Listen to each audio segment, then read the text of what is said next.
Hi everyone, welcome to round 2 from the Bolton Easter. So I was on 1 out of 1, what a shock, couldn't believe it. But after a nice trip to Burger King, it was now time for round 2. I was facing a Bolton player at the Bolton Congress, so he was on home soil, not good. He was Adam Tyton, 165 ECF, and one of my players for the county under 160 county, and he hadn't looked too convincing in his first game, so I was hoping maybe to get a result with black, but let's see if I can do it. He opened with e4, I played the French. After knight c3 I played the winner, so maybe a poison pawn hack up coming up. Fat chance I get this solid sideline which prevents the structural damage. It doesn't really give white any edge, but it takes a lot of fun off the winner, it seems. I played knight e7, so after knight b5, the idea is I could castle before white knight invades on d6, because another one saying in French is that a knight on d6 is only dangerous if it comes with check, and of course stops you from castling, but it's not going to come with check, so I castle out with it. c3, strengthening the centre, knight bc6, f4, further strengthening it, and I played queen b6. An interesting move. White then opts to give up some of his centre in return for a nice square on d4 for his knights, with d takes c5. An alternative is knight f3, after c takes d4, c takes d4, bishop d7, and if knight d6 you play knight c8 to challenge the knight. And the knight is harmless in this position, it's been tamed, and black is at least equal. So the text is a better try for an advantage. Queen takes knight f3, bishop d7, knight bd4, I took. And it took back with the knight. In all the other games that reached this position, white always took with the pawn. After this position, these moves, black gets rid of his bad bishop and removes white's edge, and black should be fine in this position. Knight takes d4, knight c6, challenging the knight, and now white now just refuses to be forced to catch on d4 with a pawn, it seems. He castled queenside. I played a6 to stop him using b5 for his pieces, and maybe played b5 b4 and try and get some attack going. King v1, now there no pin on the c3 pawn. I played b5, hoping to get at the white king via undermining c3, but he puts a stop to that by taking and offering a queen exchange. And now is an interesting point.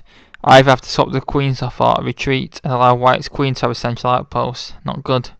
But I think better maybe with queen e7. Because my attack might be a bit faster actually. But I was worried that after say g4, with bishop d3 and f5 come in, he'd get there first. Say. And then maybe f6 ideas are coming next. Maybe I did best just to take, but there's a little chance of winning this position. But the ending is very dry, but white's position is actually slightly easier to play, because the bishop's a bit better. Maybe I could have tried f6, but e takes f6, g takes f6, bishop e2, e5. This leaves the black having hanging pawns in the centre, but are they weak or are they strong? Hard to tell, this is evaluated as dead equal. e5, a3, stopping the b4 ideas, bishop d7. Not sure why I played this, but this position is more dull than daytime TV. We just play some manoeuvring. It's all blocked up. Not much to comment in here, it's just dead equal. White though could have tried a4, but bc8 takes, b6, and now black actually has to be very careful. This pawn isn't queen, but it should be fine in practice. h3, g4. Now f takes g4 is fine actually. It looks wrong because it opens white's bishop up and gives chances of f5, but black can actually play king f7. And after bishop takes h7, g6, threatening to win the bishop with king g7 and rook h8. So 5 takes, okay, 3. And black gets some good counterplay for the pawn and should hold the balance. G6, G5. After this move, I actually thought now he wants to draw and can't be bothered because he was yawning even more than me. And I couldn't be bothered either, so I decided that 1.5 out of 2 versus the 166 and the 165 will be great. So as a result, this happened.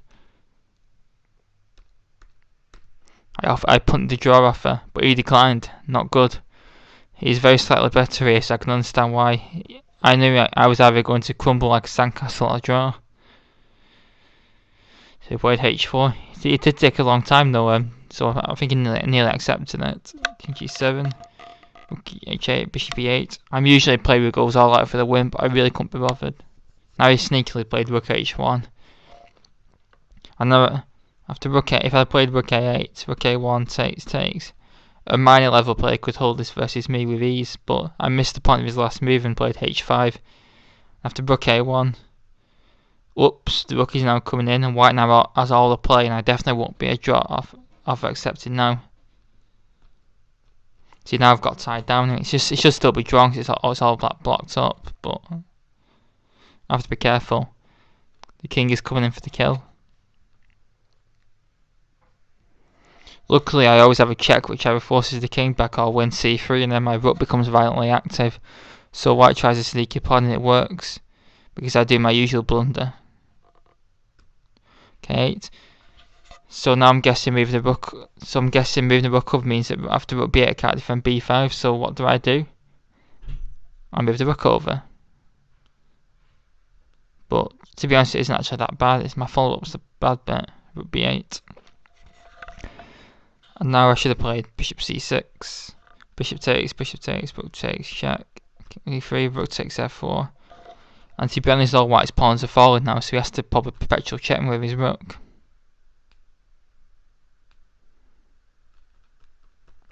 But I played this trying to be active, and after bishop takes, rook takes. I blundered with rook A1. I should have just brought my king closer. And this may be able to be defended, but I think it's tough now with my king cut off. After rook A1, check, king F8, B5, I am now toast. So I just tried to win as many white pawns as possible. I thought if I'm going to go down, I'll take a few pawns with me. Another one bites the dust. Yes, I'm a pawn up, but shame I'm going to be a rook down and then a king down.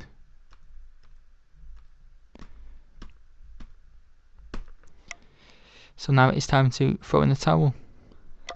So I am disgusted with myself how poorly I played this endgame. One of the main reasons I went up a lot of points was by winning drawn endgames versus 140 and above. Above was not good. And he actually also finished, he got joint first in the end though, with a TPI of over 200. Happens a lot where everyone who beats me early on seems to win a tournament in the end. But credit for him to grinding me down. And hope you enjoyed it, and see if I can bounce back in the next round. So please leave any comments and thoughts. Thanks very much.